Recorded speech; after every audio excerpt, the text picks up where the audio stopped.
EN, seorang pelajar Palembang terjatuh dari motor dan mengalami luka di wajah usai dijambret di Jalan Gubernur Haji Bastari, Jakabaring, Palembang. Korban kemudian ditolong warga dengan membawa ke rumah sakit. Menurut keterangan, korban dan temannya dari arah Jakabaring mengendarai motor. Di lokasi kejadian, korban tiba-tiba didekati dua pelaku dan merampas paksa handphone yang digenggam korban. Korban berusaha mempertahankan HP-nya, namun korban terjatuh dari motor. Aku lihat di situ, korban jatuh di situ. Oh, korban itu Iya. ini cewek korban. Ya, cewek. Oh. Korban apa tuh? Jambret. Korban nyambret. Terus apa yang hilang dari korban itu?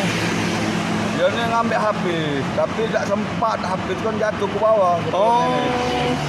Ya, Jadi- mungkin tarik-tarikan apa mana kan. Langsung lari pelakunya. Pelaku langsung lari ke arah. Oh. Wong pelakunya ini Sudah jelas dua wong. Dua wong pelakunya. Kapan tiga wong tak mungkin lah mau bawa motor. Iya. Duduk di Mataram. Kan pakai gamis arah itu duduk keliling cek ini. Tapi itu pegang terbikok. Terus pas lalu itu tiba-tiba itu narik ke, jadi saling tarik. Mungkin kata kawan aku itu tenang ke motor terus campak ngambil ke. Jadi itu habis sudah ingat lagi cuma. Mbak posisinya dibonceng. Iya di bonceng. Yang korban satunya siapa Mbak namanya? Risma. Risma.